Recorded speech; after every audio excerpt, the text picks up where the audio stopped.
Sahabatkus Renungan Harian Anak. Halo adik-adik, gimana kabarnya hari ini? Sehat-sehat semua kan? Puji Tuhan. Mari sebelum kita memulai aktivitas kita pada hari ini, sebaiknya kita mendengarkan firman Tuhan terlebih dahulu ya. Tapi sebelumnya kita berdoa. Bapa dalam surga, mengucap syukur buat hari ini Tuhan. Kau beri kami berkat kesehatan jasmani rohani, sehingga kami dapat memulai segala aktivitas kita kami hari ini ya Bapa. Tuhan berkati kami, sebentar kami akan belajar firman-Mu Tuhan. Pimpin kami dari awal pertengahan hingga akhirnya, supaya kami dapat mengerti kebenaran firman-Mu. Terima kasih Bapa, hanya di dalam nama Tuhan Yesus kami berdoa dan bersyukur. Amin. Nah adik-adik, renungan kita pada hari ini diambil dari Lukas 12 ayat 13 sampai ke 21. Nanti adik-adik bisa membaca keseluruhan ayatnya ya. Nah, renungan kita hari ini dengan tema tentang bahaya ketamakan. Berbicara tentang bahaya ketamakan dan pentingnya menjadi kaya di hadapan Allah ialah perumpamaan seorang kaya yang bodoh. Orang kaya ini mengingatkan kita bahwa hidup tidak bergantung pada kekayaan duniawi saja dan hanya mengumpulkan harta untuk diri sendiri tanpa memperhatikan Allah adalah suatu tindakan yang sia-sia.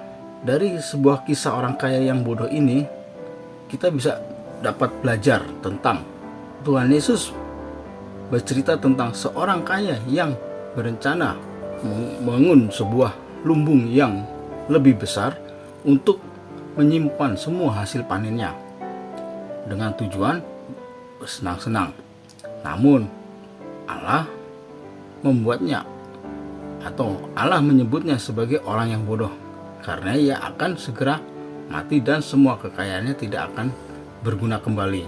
Dari sebuah ketamakan ini menimbulkan suatu peringatan, yaitu di mana Tuhan Yesus memperingatkan agar kita menjauhi ketamakan, karena hidup seseorang tidak tergantung kepada kekayaannya saja, tidak peduli seberapa banyak uang yang dimilikinya. Dalam renungan tersebut kita dapat belajar bahwa menekankan kekayaan sejati bukanlah tumpukan harta benda di dunia, melainkan kekayaan yang di hadapan Allah, yaitu kekayaan di hadapan Allah dicapai dengan hidup sesuai dengan kehendaknya, menggunakan harta untuk kemuliaannya dan peduli kepada sesamanya.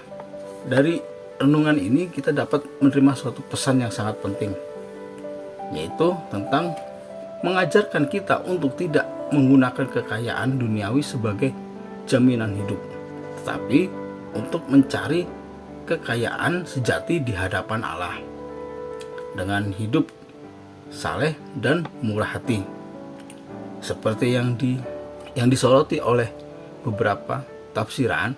Kekayaan duniawi hanyalah titipan yang harus dikelola dengan bijak dan digunakan untuk kebaikan, bukan untuk keserakahan diri sendiri. Nah, dari sini kita bisa belajar tentang apa itu kekayaan sejati. Ialah yang pertama, kita jangan terjebak dalam ketamakan. Ketamakan bisa membutakan mata hati dan membuat seseorang melupakan tujuan hidup yang sebenarnya, yaitu mencari kekayaan Allah. Harta sebaiknya digunakan untuk kebaikan.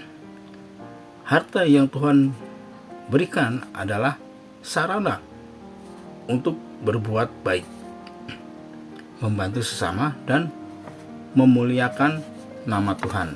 Harta yang kita miliki hendaknya juga digunakan sebagai memprioritaskan utama hubungan kita dengan Allah, yaitu hidup yang sejati adalah hidup yang terpusat pada Allah, bukan pada harta benda kita.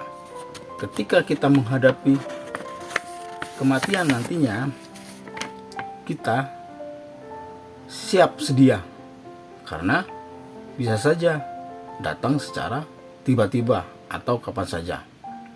Penting untuk mempersiapkan diri dengan hidup benar di hadapan Allah dan bukan hanya mengejar kekayaan duniawi saja. Pesan dari cerita ini disimpulkan bahwa kekayaan bukan semata hanya benda atau harta yang kita miliki saja, tetapi kekayaan sejati ialah di mana kita memiliki iman yang kuat kepada Tuhan, kita setia kepada Tuhan, dan kita bisa menggunakannya untuk kemuliaan Tuhan. Amin. Mari kita berdoa. Bapa, terima kasih, mengucap syukur atas berkat-Mu Tuhan, atas renungan yang Kau berikan pada kami. Kiranya Tuhan, firman Tuhan ini biar menjadi pelita bagi kehidupan kami. Berkati kami semua Bapa, segala aktivitas kami semua. Terima kasih Tuhan, hanya dalam nama Tuhan Yesus kami berdoa dan bersyukur. Amin. Sampai jumpa di renungan Habatus lain waktu. Tuhan Yesus memberkati. Habatus